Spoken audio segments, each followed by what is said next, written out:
Bismillahirrahmanirrahim. Assalamualaikum warahmatullahi wabarakatuh. Selamat siang. Salam sejahtera bagi kita sekalian. Shalom, salve, om swastiastu, namo buddhaya, salam kebajikan. Saudara-saudara sekalian, Menko PMK,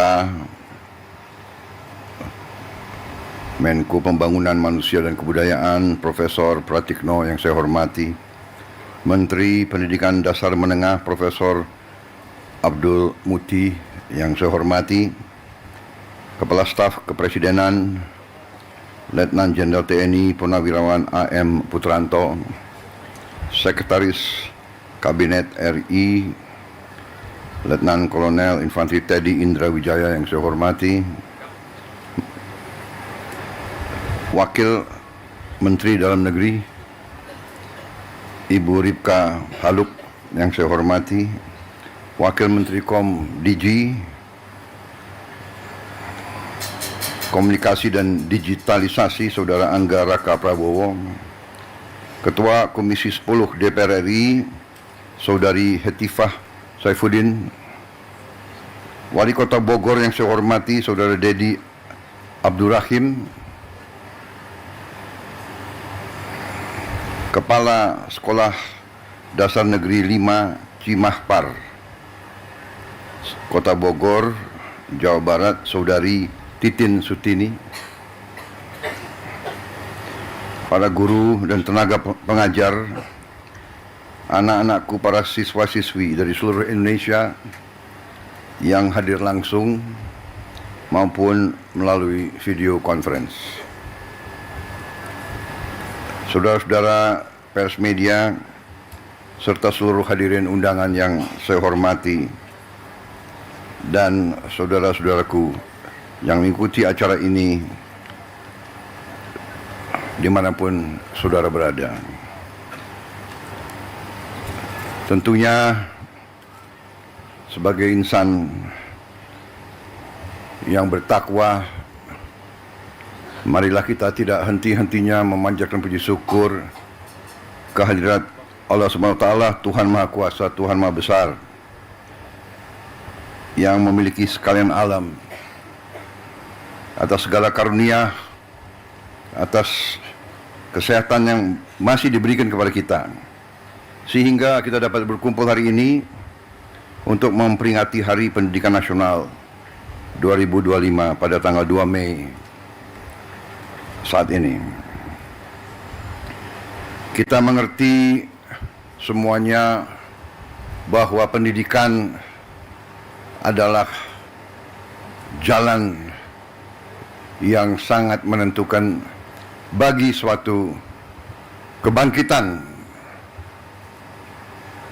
bagi kebangkitan suatu bangsa dan negara. Tidak mungkin kita menjadi negara sejahtera, tidak mungkin kita menjadi negara maju kalau pendidikan kita tidak baik, pendidikan kita tidak berhasil. Pemerintah Republik Indonesia secara beruntun, dari pemerintah ke pemerintah, dari masa ke masa, selalu menempatkan pendidikan sebagai hal yang paling utama. Seluruh elit bangsa menyadari hal ini dan menggariskan strategi pembangunan bangsa yang sudah baik dan sudah benar. Dibandingkan beberapa negara lain, negara kita menempatkan pendidikan sebagai yang teratas dalam APBN, dalam anggaran pembiayaan dan belanja negara. Pendidikan yang paling pertama. Kalau tidak salah, APBN sekarang ini mungkin yang tertinggi selama sejarah Republik, di atas mungkin 22%. Kita bandingkan dengan negara lain, Negara India yang utama nomor satu adalah pertahanan. Memang mereka mengalami kemungkinan ancaman terhadap pertahanan mereka. Kita bersyukur bahwa cukup lama berkat kepemimpinan presiden-presiden kita terdahulu, bangsa kita relatif mengalami berapa puluh tahun masa relatif damai. Memang ada berbagai krisis, berbagai gerakan separatis, tapi secara garis besar bangsa kita tidak mengalami perang besar mungkin sudah 60 tahun lebih. Kita bandingkan dengan negara Eropa, tempat lahirnya demokrasi, perang besar sekarang. Di Timur Tengah hampir tidak pernah berhenti perang. Di Palestina, di Gaza, di Suria, di Lebanon, di Irak, di Yaman, di Libya, di Sudan, sebut saja. Eritrea, Somalia, Chad, Mali, perang. Kita harus bersyukur. Untuk itulah masa sekarang karunia besar dari Yang Maha Kuasa, masa damai, keadaan damai, bukan buah yang jatuh dari pohon. Masa damai bukan sesuatu yang jatuh dari langit. Masa damai adalah upaya pemimpin, upaya pemerintah untuk menjaga keselamatan rakyatnya. Dan dalam masa damai ini, marilah kita semua unsur bangsa, marilah kita gunakan kesempatan ini untuk membangun negeri dengan kecerdasan, dengan kearifan, dengan hati yang bersih, dengan kejujuran, sehingga kita bisa membangun masa depan anak-anak dan cucu-cucu kita. Pendidikanlah yang menentukan apakah negara ini mau jadi negara miskin atau negara ini mau jadi negara yang baik untuk rakyatnya. Pendidikan yang menentukan. Pendidikan sudah dapat alokasi yang besar, tapi marilah kita waspada, mari kita jujur kepada diri kita sendiri. Tidak kita mencari kesalahan siapapun, mari kita jujur kepada diri kita sendiri. Mari kita bertanya, apakah anggaran pendidikan yang begitu besar sudah bertahun-tahun sampai atau tidak kepada alamat yang harusnya ditujukan. Kita masih melihat tadi dan kita tahu begitu banyak sekolah-sekolah yang rusak. Padahal kalau kita buka-bukaan, anggarannya ada.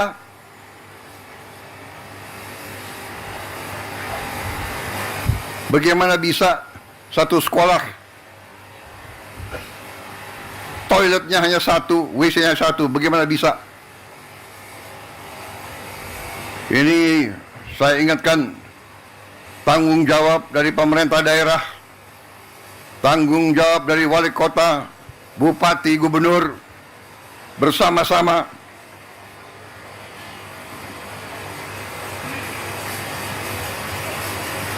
saya memang menetapkan anggaran, saya kira kalau dicek cukup besar untuk perbaikan sekolah-sekolah. Tapi tidak cukup. Berapa? 16 triliun ya.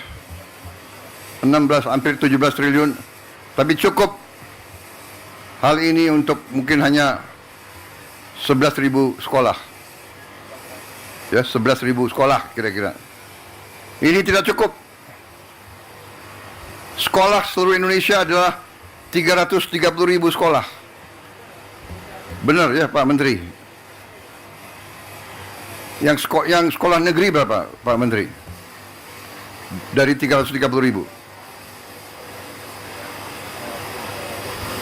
200.000 sekian. Jadi kalau kita perbaiki 11.000, mungkin perlu 30 tahun sampai sekolah ini semua bisa diperbaiki. Dan kita tidak boleh menyerah.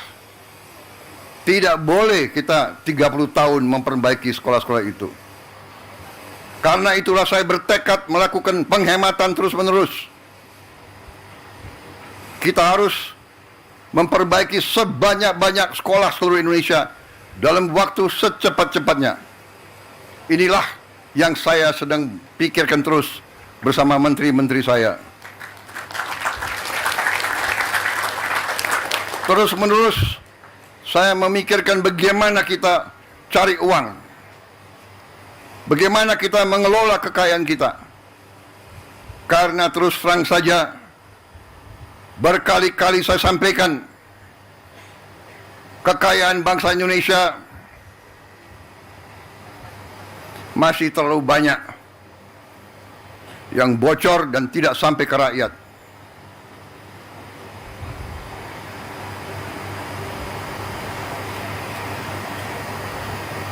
Terus-menerus saya himbau jajaran pemerintah, para pejabat, para birokrat, saya himbau terus, berbuatlah yang terbaik untuk rakyat.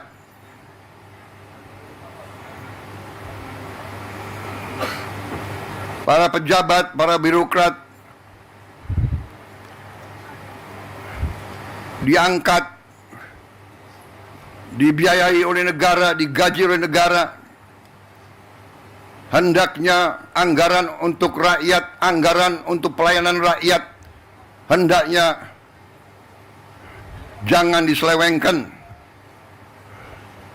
jangan dikorupsi dengan segala akal.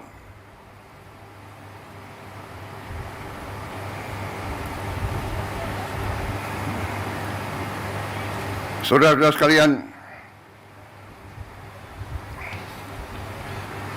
begitu banyak kebijakan kita yang akan kita lakukan untuk memperbaiki keadaan kesejahteraan rakyat kita dan ASN kita dan guru-guru kita, pejabat-pejabat kita semuanya.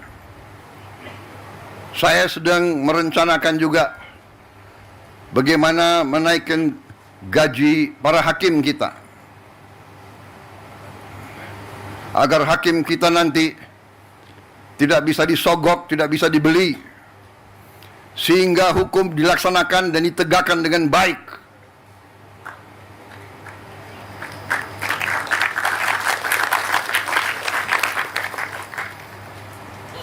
Saudara-saudara sekalian, kalau kita melaksanakan pengelolaan manajemen yang baik, manajemen yang akal sehat,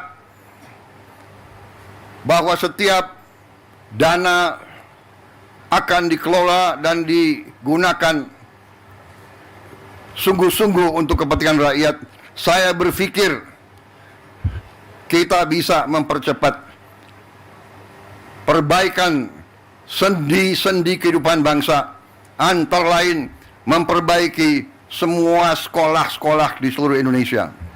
Ini sasaran kita. Saya menggunakan istilah hasil terbaik cepat. Kita harus berkumpul otak-otak terbaik bangsa, berkumpul untuk melihat cara-cara solusi yang terbaik cepat. Bukan terbaik, tapi penyelesaiannya 30 tahun. Bukan terbaik, tapi kita tidak tahu kapan selesainya. Terbaik, cepat. Ini kewajiban. Ini tuntutan zaman. Bangsa-bangsa lain sedang berlari menuju kemajuan. Kita tidak boleh ketinggalan. Kita negara yang besar, negara yang kaya. Tidak pantas kekayaan kita tidak kita jaga. Kita menjadi bangsa yang bodoh kalau kita tidak bisa menjaga kekayaan kita. Dengan kekayaan yang kita jaga, dengan keberanian kita untuk menguasai kekayaan kita sendiri, kita akan punya sumber daya, kita akan punya dana untuk memberi pendidikan yang terbaik untuk seluruh rakyat kita. Ini tujuan kita, ini tujuan pemerintah yang saya pimpin, ini perjuangan saya dan pemerintah saya. Karena itu, terima kasih undangan hari ini kita luncurkan, tapi kita akan luncurkan ini hanya sebagai awalan, ya. Ada langkah-langkah yang kita lakukan, perbaikan sarana semua sekolah kita harapkan. Mungkin sekarang baru bisa 11.000 sekolah, tapi begitu kita bisa dapat penghematan, begitu dapat dana lebih, terus akan kita tambah perbaikan-perbaikan itu. Selanjutnya, saya ingin ada digitalisasi sekolah-sekolah. Kita akan taruh layar-layar televisi di tiap sekolah kita.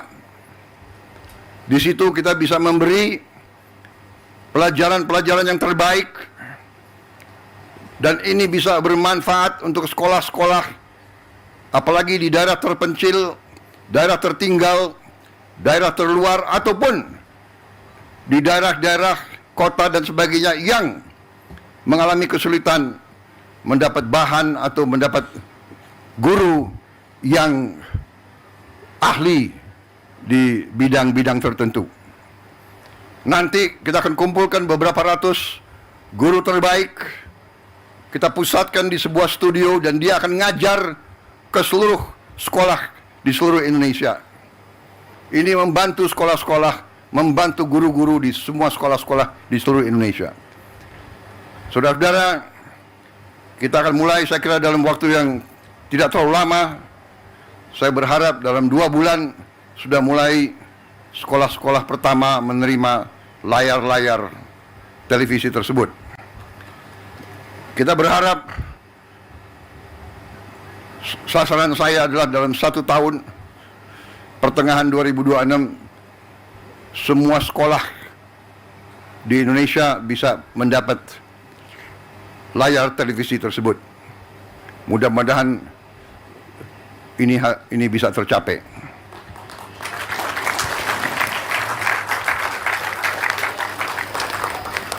Saya kira begitu banyak kebijakan yang kita berikan. Tunjangan kerja untuk dosen, ada 31.000 dosen, kemudian bantuan pendidikan untuk guru-guru yang belum memiliki diploma strata 1 atau diploma 4, ini pun kita bantu. Pokoknya kita ingin pendidikan kita semakin baik. Saya berterima kasih, makan bergizi sudah terus diselenggarakan. Kalau tidak salah hari ini sudah mencapai lebih dari 3 juta penerima manfaat, dan dilaporkan kepada saya mungkin bulan depan akan sampai 4 juta, dan seterusnya. Sasaran kita November 2025 ini akan mencapai seluruh 82,9 penerima manfaat. Anak-anak dan ibu-ibu hamil akan menerima makan bergizi tiap hari. Saudara-saudara sekalian, ini juga akan mendorong roda ekonomi, karena Dana yang beredar di desa-desa, kecamatan dan kabupaten akan naik 4 kali, 5 kali lipat. Peningkatan 400%, 500% mungkin belum pernah terjadi di negara manapun dalam waktu-waktu belakangan ini. Ini adalah hal yang penuh dengan cita-cita. Ini membutuhkan tekad, membutuhkan keberanian, membutuhkan semangat, dan itu akan kita lakukan. Kita akan buktikan ke dunia bahwa kita mampu melaksanakan hal-hal yang besar, hal-hal yang mendasar, hal-hal yang strategis, hal-hal yang bisa merubah nasib suatu bangsa. Kita tidak mau melaksanakan hal-hal yang biasa. Kita tidak mau meneruskan business as usual. Kita tidak mau melaksanakan dengan semangat kumaha engke. Semangat kita harus engke kumaha.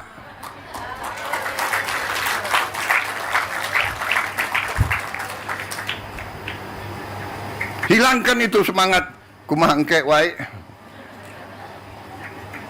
kumaha juragan wae. Kita harus bekerja keras, cepat, dan saudara-saudara, kita mampu. Kita akan buktikan bahwa kita mampu. Banyak negara sekarang datang ke kita, mau belajar dari kita. Saudara-saudara, bertahun-tahun kita selalu import beras. Bertahun-tahun kita selalu import jagung. Alhamdulillah, tahun ini produksi kita melimpah. Produksi kita jagung dan beras melimpah. Bahkan Menteri Pertanian dan banyak pejabat datang ke saya, Pak, kita bingung Pak, nggak ada gudangnya. Akhirnya saya bikin program kilat, membuat gudang darurat, gudang improvisasi.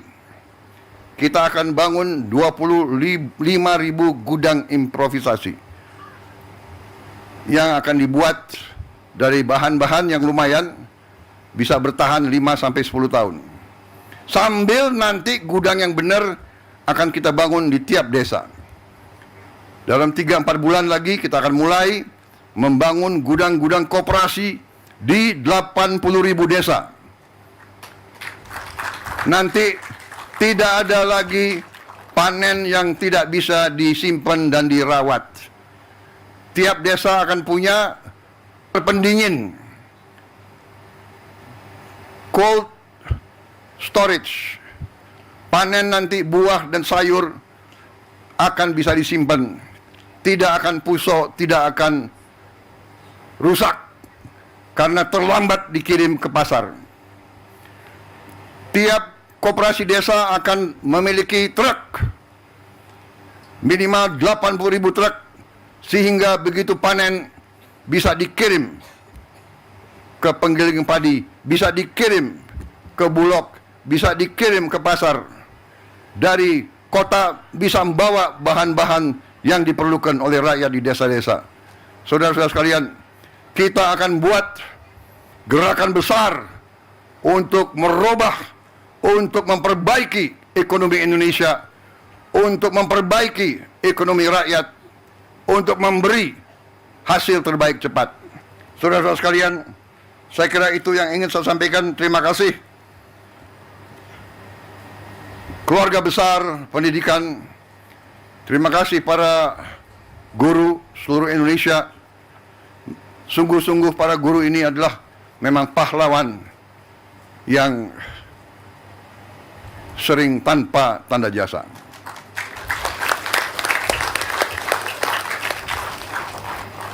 Saudara-saudara sekalian, untuk itu sekali lagi saya ucapkan terima kasih, dan marilah kita bersatu, marilah kita kerjasama marilah kita rukun. Bangsa yang besar adalah bangsa yang rukun. Guru, petani, buruh, nelayan, pegawai negeri, pengusaha, profesor, tentara, polisi, bea cukai, semuanya kerjasama. Semuanya bekerja untuk masa depan kita. Semuanya bekerja untuk anak-anak dan cucu-cucu kita. Itu negara kita akan bangkit. Dan harus bangkit dan akan bangkit. Wassalamualaikum warahmatullahi wabarakatuh. Terima kasih para guru. Selamat berjuang. Dan saya akan monitor terus masalah pendidikan ini.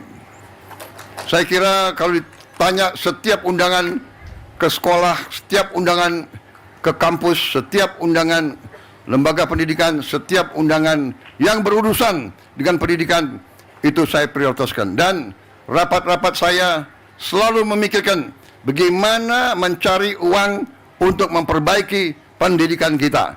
Sekali lagi, terima kasih. Selamat bekerja dan optimis kita akan menjadi negara yang hebat. Terima kasih. Selesai.